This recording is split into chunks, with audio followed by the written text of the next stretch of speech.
Good evening, dear listener. Before you close your eyes tonight, let your mind drift far beyond the noise of modern life to a time when the earth was still young and rivers were the lifelines of dreams. Take a deep breath. Let the rhythm of your heart slow, like the calm current of the Indus River under a silver moon. Tonight, we return one last time to the world of the Indus Valley Civilization, to explore what remains, not in stone or script, but in spirit. This is the final chapter, legacy and the future. Imagine standing at the edge of a wide, sunlit plain. The air is warm and full of scent, wild grass, wet soil, and the faint perfume of flowering reeds. Somewhere nearby, a river moves slowly, carrying the weight of the afternoon sun on its silver surface. It does not hurry. It flows with the patience of ages, carving its way through time and memory. This is the land of the Indus, one of the first cradles of civilization, born quietly where two mighty rivers once ran, the Indus and the Sarasvati, long before the pyramids rose from the sands of Egypt, before the stone columns of Greece reached for the sky. The people of this valley were already shaping the rhythm of human life. They did not begin with conquest. They began with care. The earliest settlers came when the world was young, perhaps 8,000 years before your own time. They found a place where rivers overflowed gently after the monsoon, leaving behind soil dark and rich. The land seemed to invite them to stay, to plant seeds, to dream. So they built small villages of mud and red. Smoke rose from hearths that smelled faintly of grain and clay.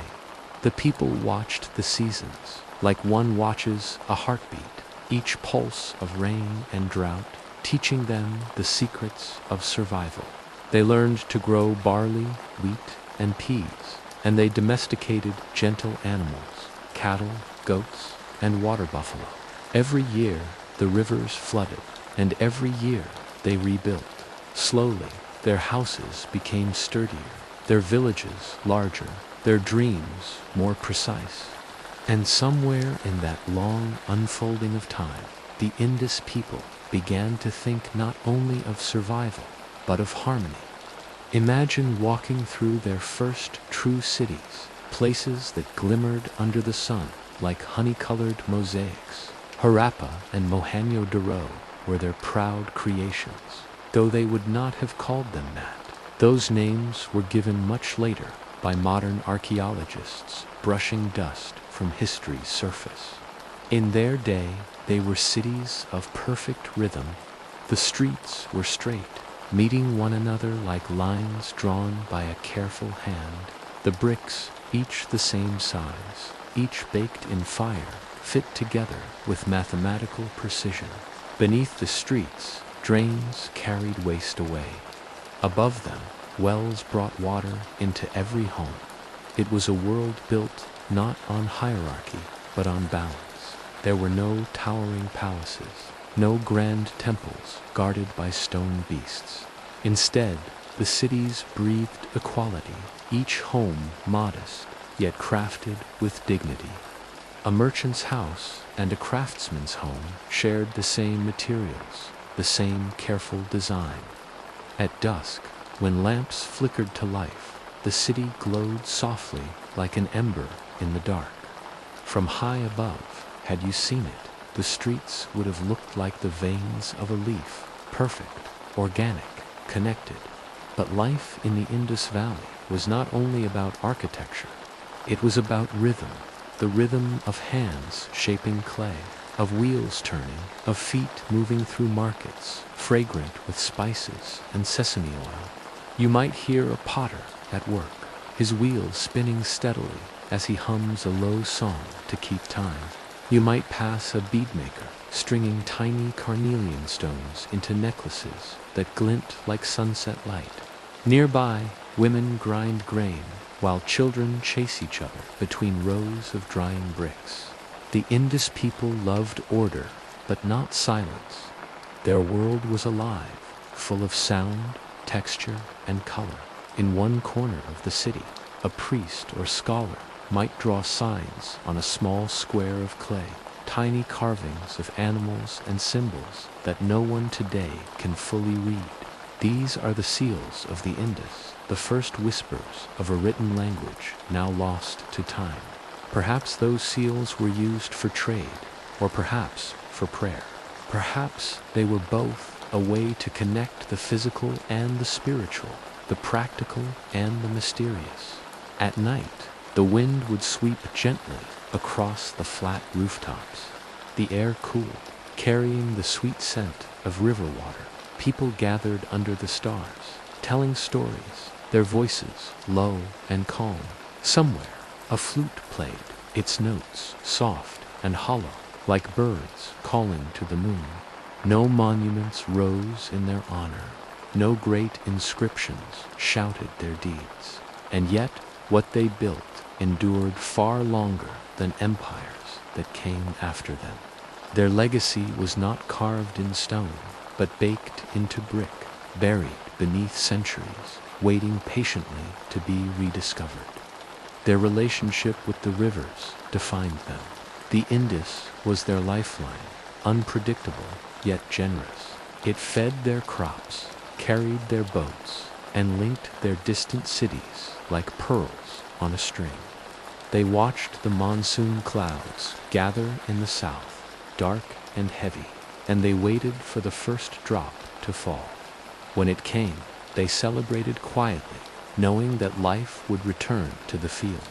The rains filled the wells, refreshed the reservoirs, and brought a coolness that lingered even after the sun returned. There was wisdom in the way they lived, a kind of listening. They did not try to master the earth, only to move with it. Each brick, each tool, each field spoke of patience, of respect for the natural order. And yet, for all their calm, the Indus people were not isolated dreamers. They traded far and wide, westward to Mesopotamia, across deserts and seas. They sent cotton, spices, and beads.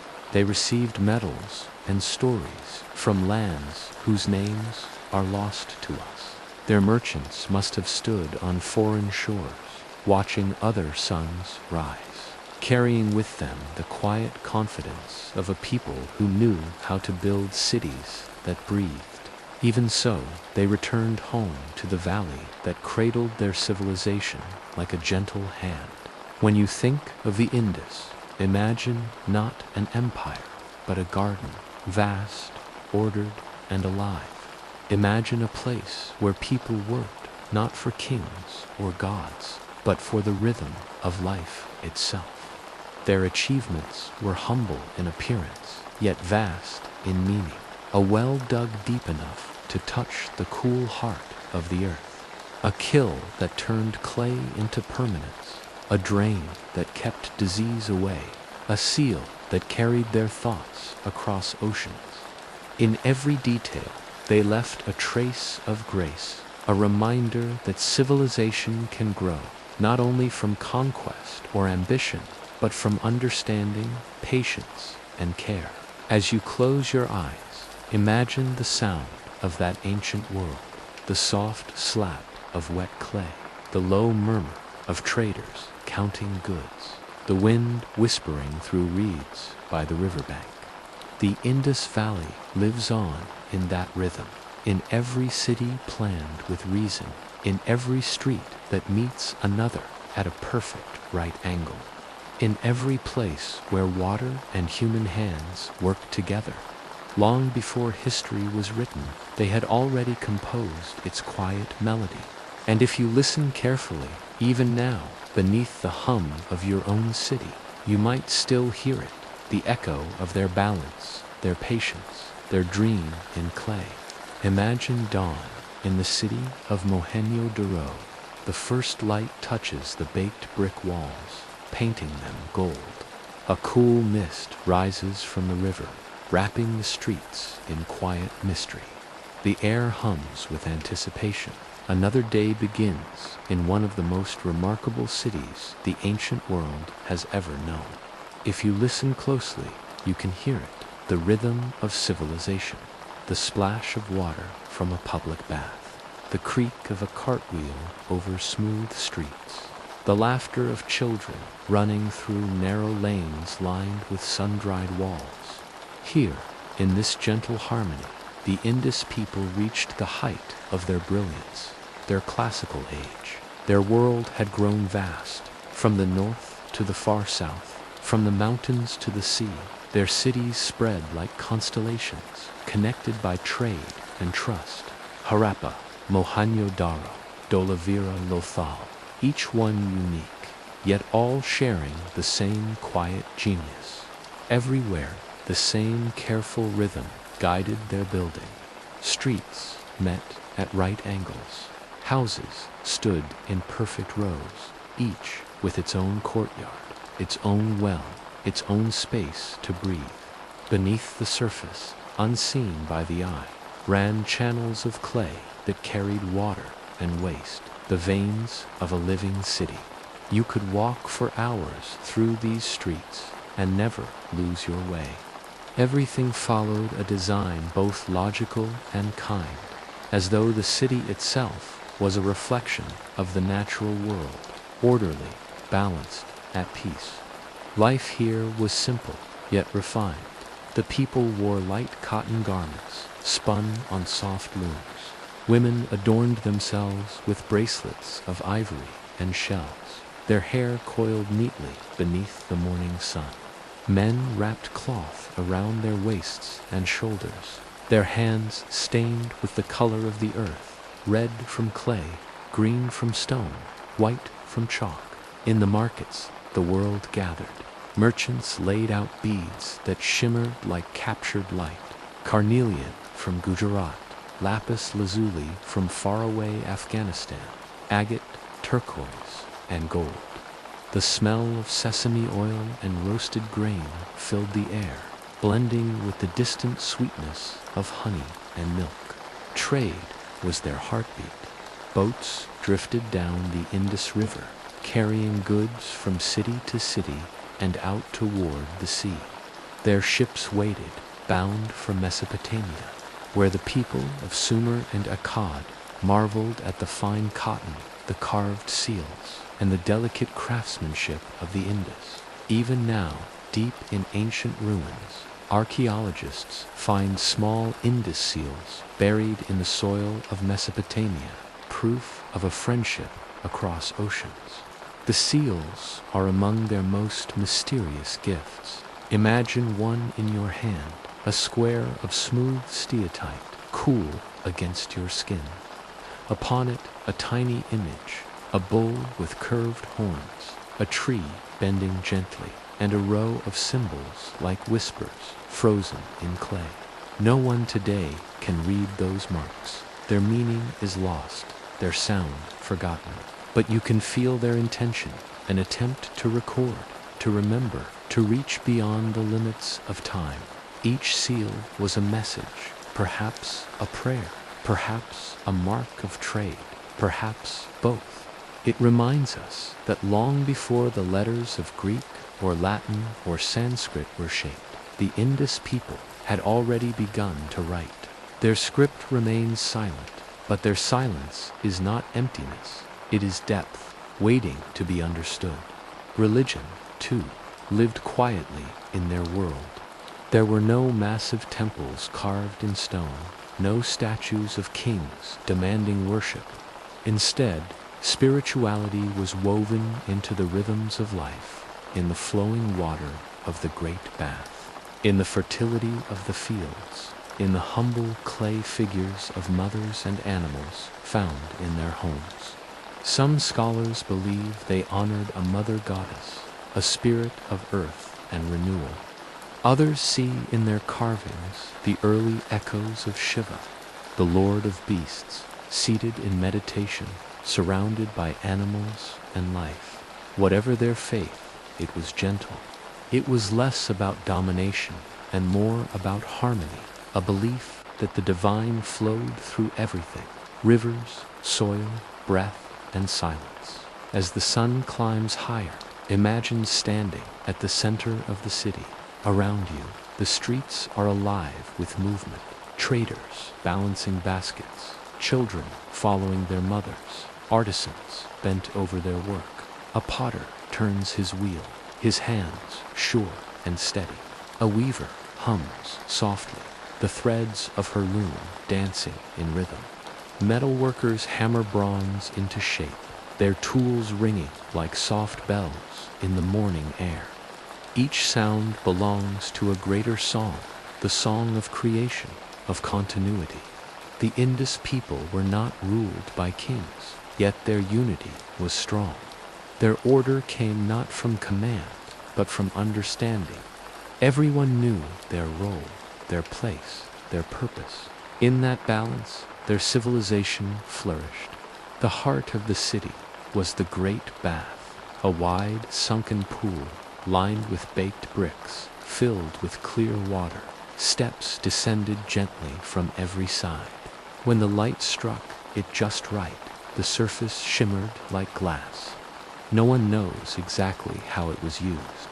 Some say it was for ritual cleansing, others that it was a meeting place, a sacred space for reflection. But when you imagine it, you can almost feel the peace it offered.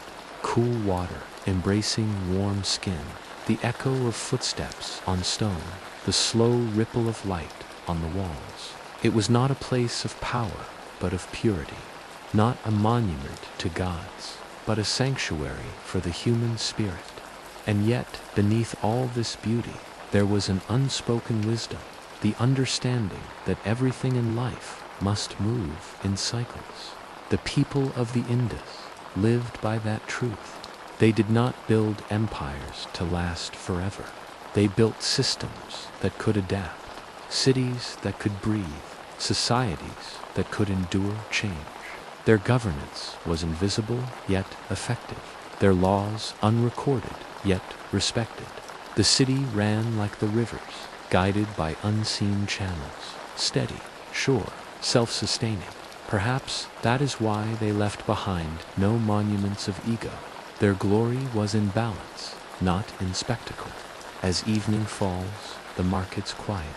The last rays of sunlight catch the tips of the buildings, turning them to amber. Families gather on rooftops to eat and rest.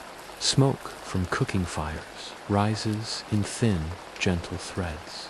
Somewhere, a flute begins to play again, the same melody from long ago, echoing through narrow lanes.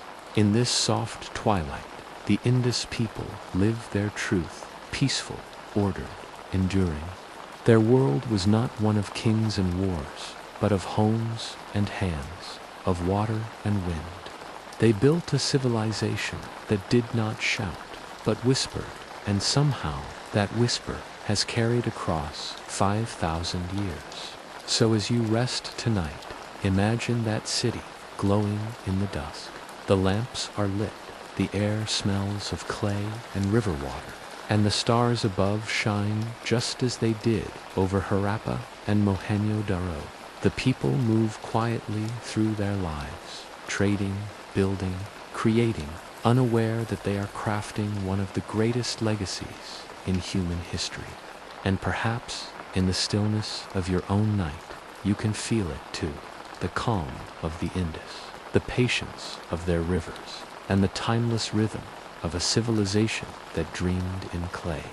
Imagine standing once more at the edge of the great river.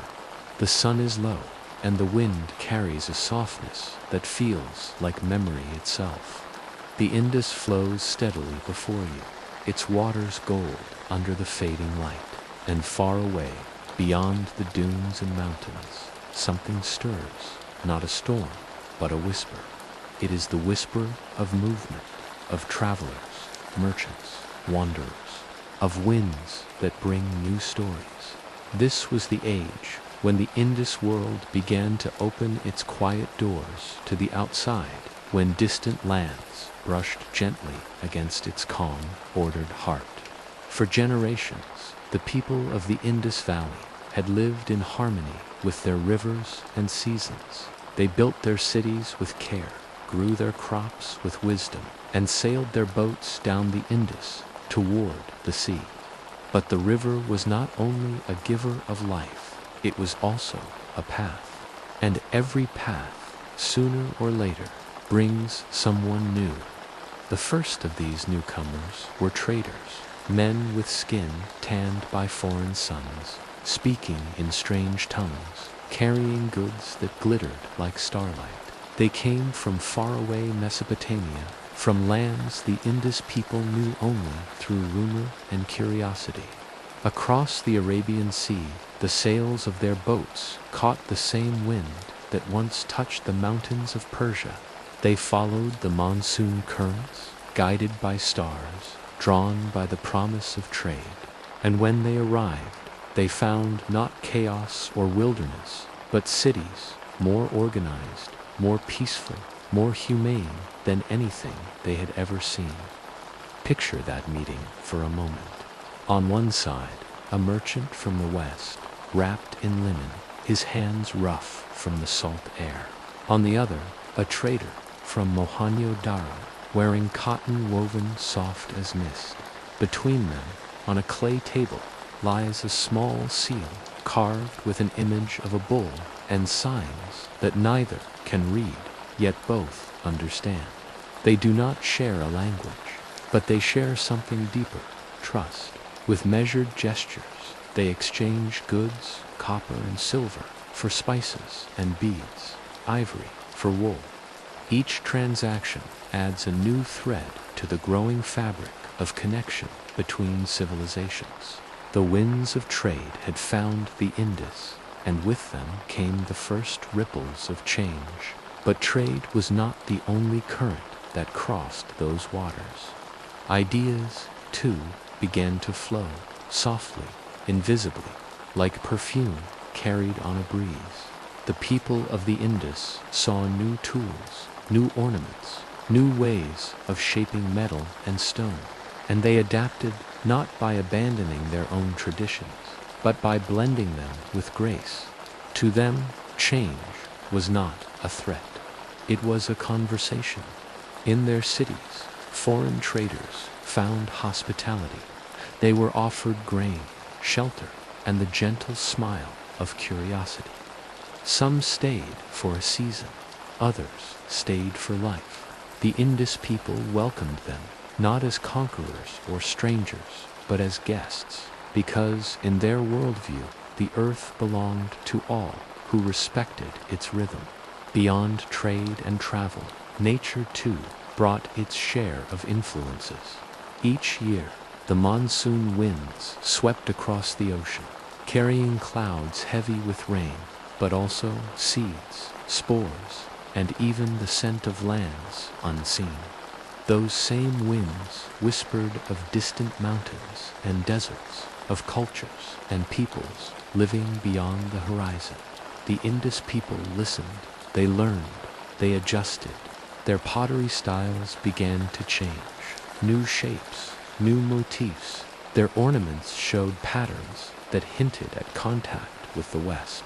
And yet, the essence of who they were remained unchanged, calm, deliberate, deeply human. Imagine yourself now walking through one of their bustling ports, perhaps Lothal, near the Arabian Sea. The air smells of salt and smoke. Ships rest like sleeping beasts beside the docks, their hulls painted and carved.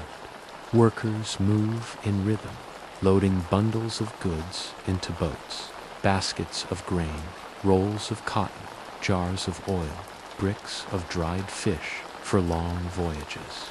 Nearby, a scribe presses symbols into a wet clay tablet, a record of the day's trade. His stylus moves quickly, precise and sure. The symbols may never be read again, but in that moment they carry meaning, an act of trust between two worlds. Lothal's dockyard was one of the first of its kind in human history, proof that the Indus people were not just builders of cities, but navigators of the world's earliest oceans. Through these exchanges, the Indus civilization began to evolve in ways that were both subtle and profound. They absorbed foreign ideas, like the earth absorbs rain, quietly, without losing its essence. A new kind of pottery here, a slightly different bead there, a changed technique in bronze. Small, almost invisible signs that their world was listening, breathing, and expanding. But what they gave in return was just as precious. To the lands beyond the sea, they offered an example of order, of civility, of coexistence. They showed that a city could thrive without kings, without armies, without tyranny, that a people could live in peace, guided only by wisdom and mutual respect. In that sense, they were the teachers, even as they learned. At night, when the winds blew from the west, the air carried traces of salt and distant voices. In the quiet homes of the Indus, people would look toward the sea and wonder what lay beyond it, what kind of people, what kind of gods, what kind of stories. Perhaps children would fall asleep listening to their elders tell of foreign lands, of mountains that breathed fire, of endless deserts, of oceans that glowed at night. The world was growing larger, but their hearts were steady. They understood that every encounter, every new wind, was part of the same great cycle, the dance of earth and time. Change in the Indus Valley was never sudden. It arrived like dawn, slowly, softly, until the world was bathed in a new kind of light. They were not conquered. They were not consumed. They simply expanded in knowledge, in culture, in imagination. Their civilization became not just a center of trade, but a crossroads of humanity. And though the records of their thoughts remain silent, their actions speak clearly. They believed in connection over conflict, in dialogue over domination. As the stars rise once more above the calm river, you can almost feel it, the breath of the west wind brushing against your face, the same wind that once touched the sails of traders bound for the Indus. It smells of spice and sea, of memory and discovery. It is the scent of a world beginning to intertwine. And so, as you drift toward sleep, imagine those ancient harbors glowing under the moonlight, their waters reflecting the shimmer of distant fires. Imagine the quiet pride of a civilization wise enough to listen to the world and gentle enough to let the world listen back. Imagine the sound of morning rain tapping softly against rooftops of baked brick. The air is warm and full of life, the scent of wet soil, the murmur of water finding its way through narrow streets, the gentle rhythm of a city waking. This is the Indus Valley at its height, an age not of conquest, but of creation, a time when cities breathed with confidence, when hands were skilled, and when minds reached quietly for the stars. They had learned how to listen to the earth, and the earth rewarded them with abundance. Across the valley, fields shimmered like green mirrors after the rain. The rivers had once again spilled their gifts upon the land, leaving behind soil so rich it seemed to hum with energy. Farmers bent low, guiding wooden plows drawn by patient oxen. The seeds they scattered would feed not just their families, but the vast network of cities that stretched hundreds of miles apart, each one connected by trade, trust, and shared purpose. Barley and wheat were their staples, but their curiosity knew no limits. They experimented with new crops, cotton, sesame, and dates, weaving the bounty of the land into both sustenance and craft. Cotton, spun into soft thread and dyed with earth's own pigments, became one of the valley's most cherished exports. Their clothes were simple, but they held elegance fabric, light enough for the heat, yet strong enough to last. Every thread carried the signature of patience. But it was not only the fields that grew. The cities themselves seemed to rise from the soil like living organisms, adapting, expanding, evolving. New districts appeared, new wells were dug, new markets formed. Streets remained perfectly straight, a sign that the planners of these cities, whoever they were, believed in the art of structure. It was as though they understood that order was not limitation, but liberation. Within that order, life flourished. Merchants opened new routes of trade. Artisans found inspiration in every form of nature. The curve of a leaf, the shimmer of a shell, the geometry of a honeycomb. The Indus people had mastered the subtle science of proportion. Their pottery glowed in shades of red and black, painted with motifs of birds and fish, of spirals and stars. Their jewelry sparkled with carnelian, turquoise, and gold, worn not just for beauty, but for balance, a quiet conversation between human and nature. Imagine stepping inside an Indus workshop. The air smells faintly of metal and clay. A bronze worker sits beside a furnace, shaping tools with movements that seem almost ceremonial. His apprentice turns the bellows, feeding the fire until it glows white-hot. Nearby, a jeweler holds a tiny bead to the light, a perfect sphere, polished until it catches every reflection. He threads it carefully beside others, creating patterns that mirror the constellations overhead. Every craft was an act of devotion, every creation a dialogue between skill and stillness. The Indus people didn't rush, they crafted. Technology in their hands became almost spiritual. They built systems that astonish even the modern mind, advanced drainage that carried waste beneath the earth, granaries that stored food safely from rain and rodents, reservoirs that caught and saved the monsoon's gifts. Each element of their world worked together, seamlessly, silently. It was not invention for power's sake, but for peace's. Their engineers and architects, whose names are lost to time, must have shared a single vision, that a city should serve its people, not rule them. Perhaps that is why their civilization endured for so long. The Indus people also expanded their connection to the wider world. Their ships traveled farther than ever before, reaching the coastlines of Oman, Bahrain, and beyond. The trade routes were arteries of life, pulsing with goods, stories, and the gentle merging of cultures. On board their ships, sailors carried not weapons, but cargo, woven cloth, polished beads, pottery, and spices. In return came metals, stones, and new seeds. At each port, they left a trace of their quiet order, a seal, a jar, a technique, something that told others that the Indus people had passed this way.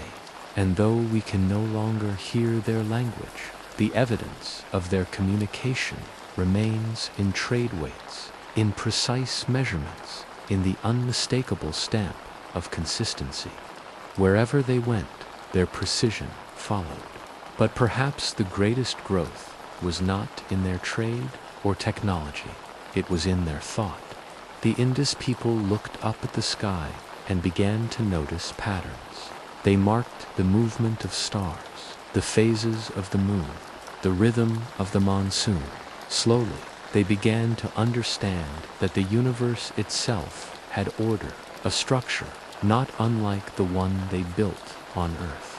Some scholars believe that the roots of later Indian philosophy, the idea of balance, of cosmic harmony, began here, in these ancient cities, where every brick mirrored the stars. Imagine them at night, sitting by the river, the water reflecting constellations like shards of light.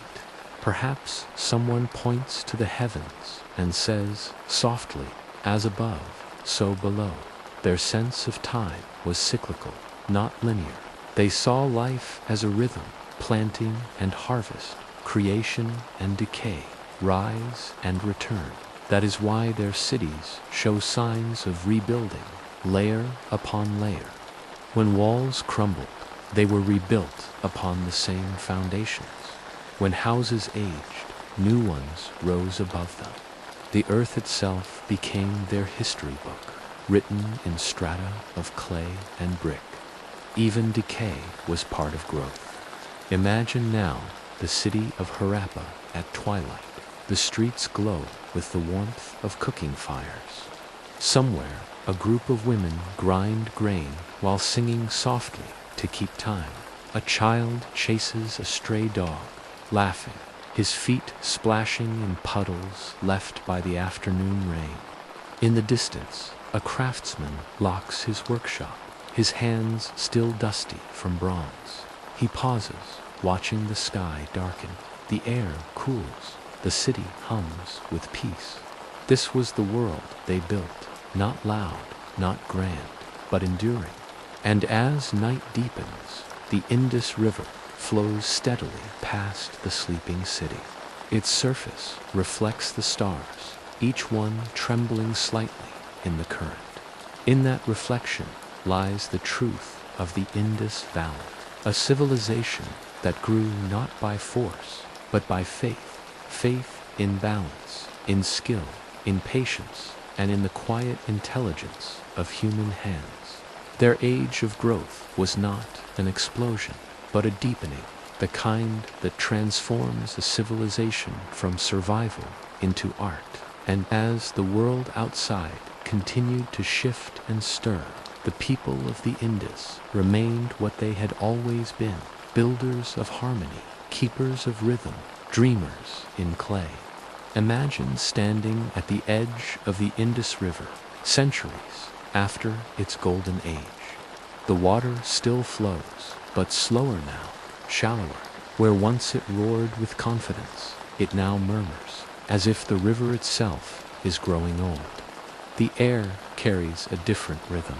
The bustling streets of Harappa and Mohenjo-Daro have quieted. The great warehouses stand half empty. Wells that once offered cool, sweet water now yield only silence. But this was no sudden ending.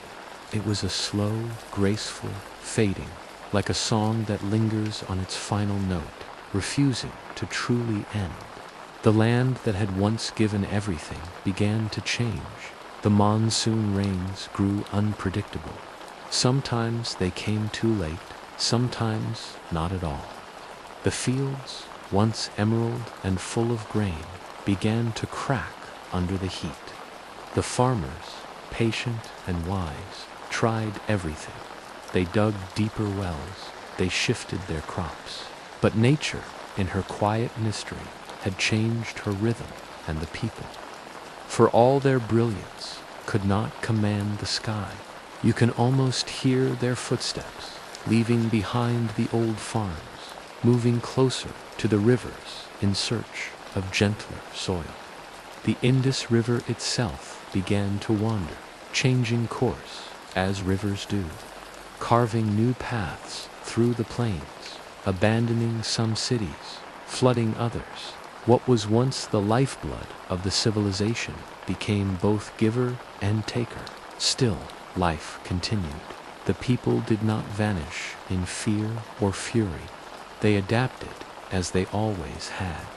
They rebuilt their homes further east, closer to where water still flowed. New towns appeared, smaller, simpler, but still guided by the old knowledge. The precision of their planning softened into something more fluid, like the fading echo of a once perfect melody. Trade routes that once connected them to distant lands began to weaken. The merchants who once returned with stories of foreign shores found the journeys longer, harder, and less rewarding. The great warehouses fell silent, their empty rooms filled only with wind, and yet, even in decline, their craftsmanship endured. Archaeologists find evidence of pottery still being made, beads still polished, seals still carved, proof that the people of the Indus did not surrender to despair. They held onto the rituals that had once defined their greatness, not out of pride, but out of devotion. Even when the world around them shifted, they carried their culture like a lantern, keeping the flame alive for whoever might come after. In the fading light of that era, there was beauty still, not in growth, but in grace. Some say it was climate that ended them. Others whisper that invaders came from the north, bringing new languages, new gods, and new ways of life. But perhaps the truth is gentler. Perhaps the Indus civilization did not fall. It flowed into others, like a river merging with new streams. Its essence carried quietly into future generations. The people may have left their cities, but they carried their skills, their beliefs, their balance into new lands. The early Vedic culture that rose after them would inherit more than land. It would inherit a memory, the calm symmetry of Indus design, the respect for water, the art of measured life. These would echo through centuries of Indian thought and architecture. The Indus people did not disappear, they transformed. Imagine now one of their cities in its final years. A sunset falls over Mohenjo-Daro. The once bustling market square stands mostly empty. A potter closes his kiln for the night, watching the river gleam gold under the fading light. Children still play in the streets, their laughter echoing faintly through the brick walls. A woman draws water from a well that gives a little less each day, and for a moment the air smells of wet clay and smoke, the same scents that filled the city for centuries. The wind hums softly through the alleys, carrying whispers of old songs, songs of harvest and river blessings, of rains that once came faithfully. It is peaceful, too peaceful to be called an ending. When the last inhabitants finally left, they did so without haste, without ruin. The bricks they laid, the streets they planned, remained long after their footsteps faded. And slowly, the desert winds began their quiet work, covering the memories with dust, preserving them in silence. For millennia, the Indus cities slept beneath the earth, dreaming in layers of clay, waiting for the day when curious hands would brush the soil away and rediscover their story. It's humbling to think that what we now call decline might have felt, to them, like simply another turning of the cycle. For the people of the Indus, life was never a straight line. It was a circle of water and drought, of creation and decay, of beginnings hidden inside endings. Perhaps, as they watched their cities quiet and their rivers change course, they did not feel despair, but acceptance, because to them, everything was part of the same eternal rhythm. As you drift toward sleep, imagine that slow, steady rhythm, the soft murmur of a dying river, the whisper of wind through ancient bricks, the echo of lives that once pulsed in perfect harmony with the earth. Their cities may be ruins now, but their wisdom endures, a lesson written not in words, but in the way they lived, calmly, purposefully, in balance with the world that made them. The Indus Valley may have grown silent, but even silence, in its own way, is a kind of song. Imagine waking up one morning in the late 19th century, the world buzzing with invention. Trains whistle through the plains of Punjab, telegraphs hum with new messages, and British engineers wander across the land, mapping the railway routes of colonial India. The modern world is taking shape, fast, noisy, curious, and in its rush forward, it stumbles upon the faint heartbeat of something ancient. One such engineer, a quiet man with more curiosity than ambition, notices something unusual near the small town of Harappa. The ground, dug up 4 railway bricks, reveals rows upon rows of old baked stones, too perfect, too deliberate to be random. The locals call them purain pathar, old stones. To them, they are just part of the land. But to the trained eye, they whisper of architecture, of cities long forgotten. When he examines them more closely, he feels it, that strange, electric feeling of touching a secret older than language itself. For years, the discovery sleeps again, half noticed. Only in the early 20th century does the dust truly lift. Sir John Marshall, an archaeologist with a heart for quiet mysteries, begins his work in earnest. He sends teams to excavate not only Harappa, but also a mysterious mound near the Indus River, Mohenjo-Daro, and slowly, like dawn, spreading across a sleeping valley, the truth begins to emerge. Brick by brick, wall by wall, a lost world rises into view. Perfectly planned cities, straight roads, advanced drainage systems, artifacts of astonishing refinement. Marshall writes in his journal that he feels as though a veil has been lifted from the world's early morning. The modern world, so proud of its inventions, pauses in wonder. For centuries, people believed civilization began in Mesopotamia or along the Nile. But here, in the soft soil of what is now Pakistan, lay a city that was just as old, perhaps even older. A city that had dreamed, built, traded, and thrived, while the rest of the world was still learning the rhythm of settled life. It changed everything historians thought they knew. The Indus Valley was no myth. It was proof that humanity's genius for peace and precision had ancient roots, that order and creativity had long danced together in this corner of the earth. Imagine being one of the first excavators, kneeling in the quiet heat of a summer morning. You brush away a layer of dust and find a tiny seal no larger than your thumb, engraved with an animal that seems half-frilled. Its surface carries a script no one has yet deciphered, a language locked away for 4,000 years. You hold it to the light, and in that moment you feel the breath of another world. The people who made this seal once lived where you now kneel. They walked these streets, spoke to one another in words lost to time, dreamed under the same moon, and now their whispers return. The rediscovery of the Indus Valley sent ripples across the world of archaeology. Scholars began to realize that civilization did not grow from a single route. It blossomed in many places, each unique, each responding to its own rhythm of river, soil, and sky. In museums, the artifacts of the Indus glowed quietly behind glass, beads of carnelian and agate, miniature sculptures, delicate pottery, and the iconic seal of the one-horned beast, perhaps a symbol of belief, perhaps a mark of trade. No matter their function, each carried the same silent signature: patience, precision, balance.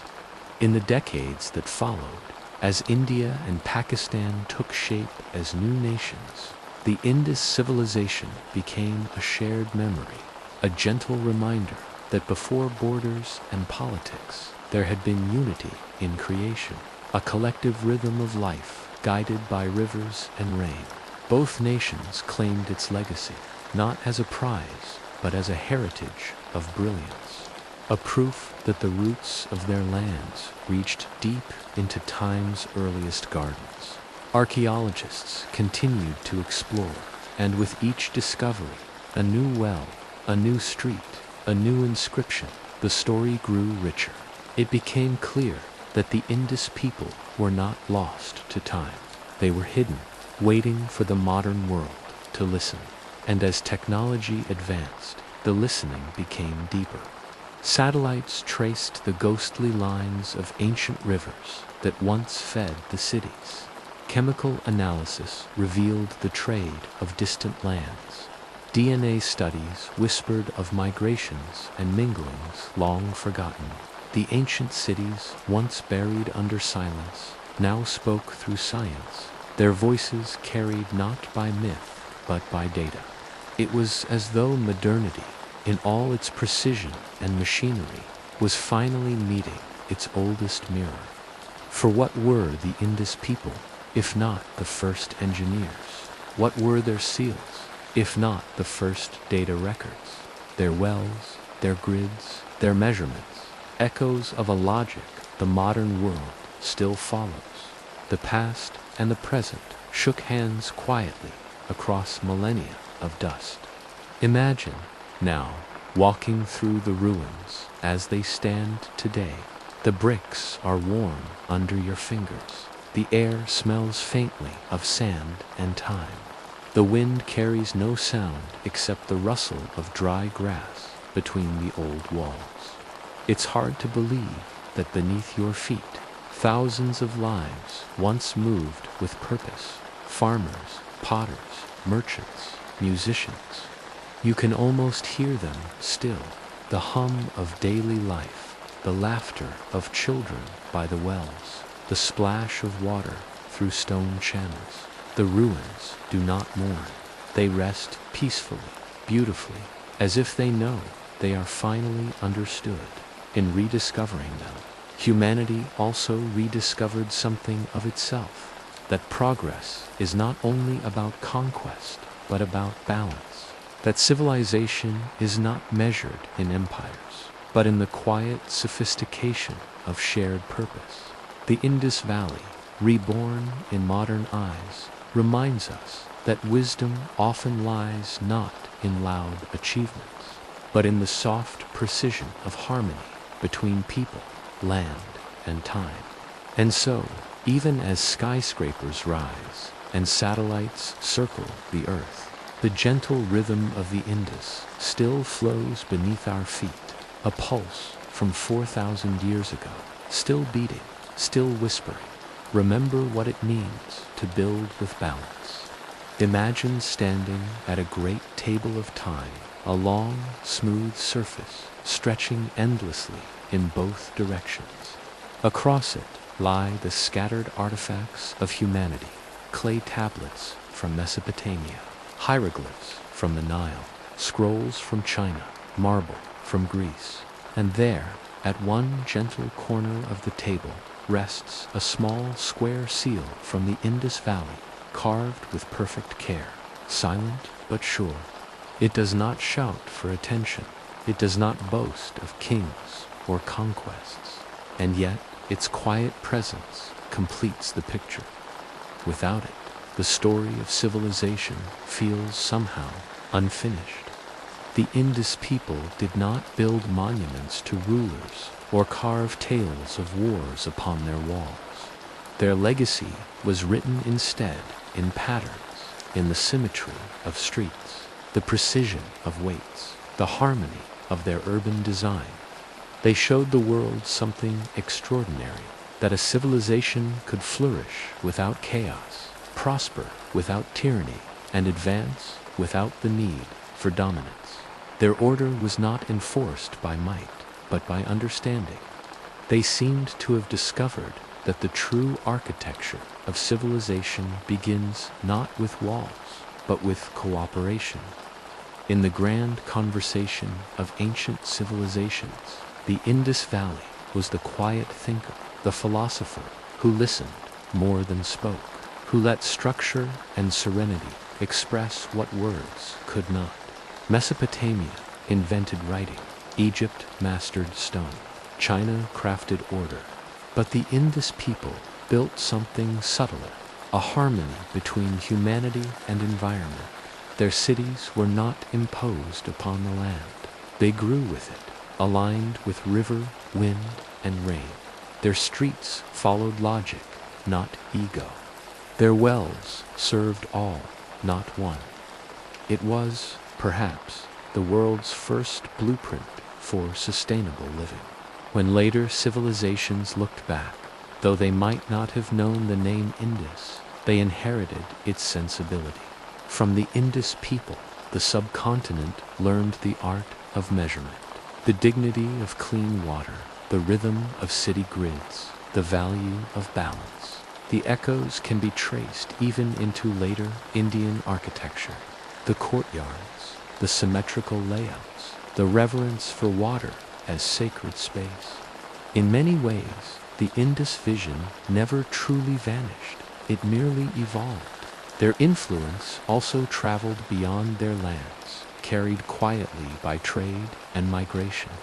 Indus seals have been found in Mesopotamian cities, proof that merchants from these faraway worlds once spoke, traded, and perhaps even admired one another's creations.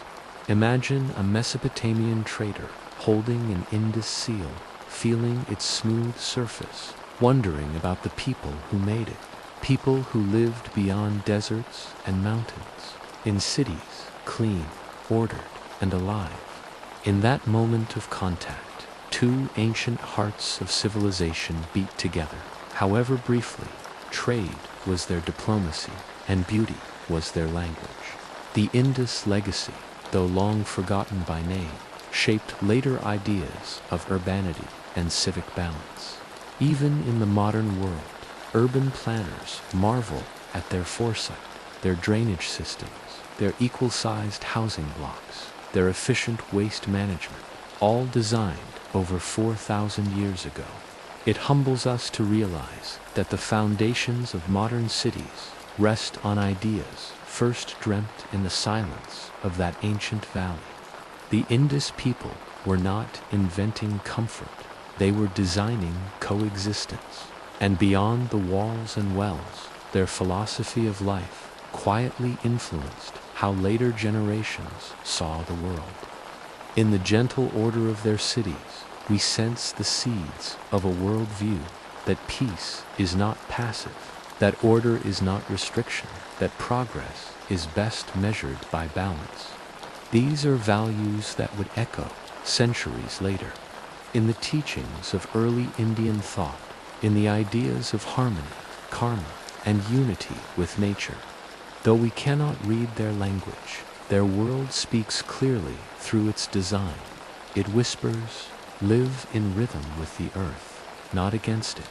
Imagine for a moment how different the course of history might have been if more civilizations had followed their example, if humanity had learned early that greatness does not need to roar. The Indus people proved that intelligence could be humble, that power could be shared, that progress could be peaceful. Their cities thrived for centuries without fortresses, without monuments of domination. Their greatest symbol of unity was not a crown, but a grid. It is a rare and gentle lesson that the measure of a civilization is not how loudly it declares itself, but how quietly it endures. In today's world, filled with noise and speed, the Indus Valley stands like a mirror, reminding us that there was once a time when humanity's greatest strength was patience, when cities were built not to impress, but to sustain, when craft was not a race, but a meditation. Their legacy is not a relic. It is a question, a soft, persistent question that travels through time and touches us still. What does it truly mean to live in harmony? So tonight, as you rest, imagine all the great civilizations of the world as stars scattered across a dark sky. Some shine fiercely, some flicker briefly and fade, but the light of the Indus, steady, calm, and balanced, still glows with a quiet constancy. It may not dazzle, but it guides, like a lantern left for travelers who come centuries later, still searching for the path to wisdom. Imagine standing at the banks of the Indus River today, the same river that once cradled cities of brick and song, now flows in a different rhythm, narrower, quieter, yet still alive. Its waters carry not ships or harvests anymore, but reflections of clouds, of history, of what humanity once was. You watch as the sunlight dances on its surface, and you realize that even though 4,000 years have passed, the spirit of that ancient civilization still lingers, not in ruins or relics, but in the way the land still breathes. The Indus Valley may have fallen silent, but silence is not absence. It is continuity. It is the pause between one heartbeat. When archaeologists uncovered the bricks of Harappa and Mohenjo-Daro, they did not awaken the dead. They reconnected a thread. That thread winds quietly through modern South Asia, through its villages where water remains sacred, through its cities that still echo with grid-like streets, through the artistry of its jewelry, its weaving, its sense of symmetry. Everywhere, the Indus lives, not as memory, but as inheritance. Their legacy whispers in the small things, in the gentle curve of a clay pot, in the shared meal of lentils and bread, in the rhythm of rainfall prayers during the monsoon, in the patient hands of farmers who still trust the river's return. Even in the modern hum of Karachi and Lahore, if you listen closely, you can hear a faint echo, a quiet order in the chaos, a sense that life, even amid movement, still seeks balance. That is the true gift of the Indus, not the ruins, but the rhythm. And what of their wisdom? What lessons does a civilization of clay and silence offer to a world of glass and electricity? Perhaps the first is humility. The Indus people never built monuments to themselves. They left no giant statues, no grand proclamations. They simply built well and trusted that the quality of their work was enough to endure. Their greatness did not need to be announced. It simply was. In a time when we measure success by noise, their example reminds us that true strength often moves quietly, like water shaping stone. Their second lesson is balance. They lived in harmony with their environment, not as conquerors, but as caretakers. They read the rhythm of rivers and built accordingly. They adapted to the monsoon, harvested its gifts, and respected its limits. In our modern world, where nature is often seen as something to control, their approach feels like a gentle correction, a voice from the past whispering, "You are part of the cycle, not above it." The Indus way was not to dominate the land, but to dance with it. Their third legacy is community. In their cities, there was no grand palace at the center, no towering temple to divide rich from poor. The houses were of similar size. The streets belonged to all. Their order seemed to come from cooperation, not command. They remind us that civilization is not measured by kings, but by the kindness of neighbors. That progress is not built by one, but by many, working together toward a shared peace. Their unity was not loud, but it lasted longer than most empires. As modern technology rushes forward, we sometimes imagine ourselves far from those ancient builders. But in truth, we are closer to them than ever. Every blueprint of a modern city, every bridge that spans a river, every drop of clean water that flows through a pipe is a continuation of their dream, a dream that began with baked clay, careful hands, and quiet intelligence. The Indus Valley was humanity's first great conversation with order, and we are still speaking its language. Imagine, for a moment, that time folds like fabric. You stand once more in Mohenjo-Daro, the sun warm on your skin, the air humming with life. The streets are full again, children chasing one another, merchants calling softly, the scent of bread and sesame drifting through open doors. It feels familiar, almost modern. And then Slowly, the vision fades. The streets empty. The walls return to ruin. The air stills. Yet you carry something back with you. Not sadness, but serenity. Because now you understand that the story of the Indus was never just about the past. It was about us. Their legacy is the reminder that civilization is not defined by how high we build, but by how deeply we understand. That wisdom lies not in the noise of invention, but in the silence of reflection. That our truest progress will always come when we build as they did, in balance, in rhythm, and in peace. So tonight, as you drift into sleep, imagine the river once more, flowing softly through starlit plains, its waters cool, patient, eternal. Somewhere beneath that quiet current lie the bones of old cities, still aligned with the stars, still whispering through the clay. They do not ask to be remembered. They only remind us to listen to the earth, to each other, to the gentle wisdom that once guided hands of mud and fire. For as long as the river flows, the Indus lives, not as a relic, but as a rhythm, a slow, steady heartbeat beneath the noise of modern life, reminding humanity of what it means to build not just for the moment, but for eternity. So now, as you lie in your bed, listening to the faint hum of the night, imagine the Indus River once more.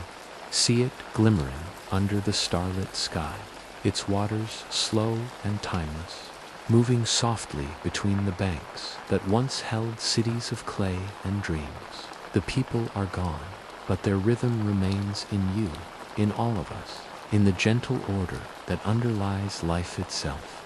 Let that thought comfort you. Let it quiet your mind. For history, like a river, never truly ends. It only changes course. And somewhere, beyond the edge of sleep, the ancient world still breathes, peaceful, patient, eternal. Good night, traveler of time. May the whispers of the Indus carry you softly into dreams.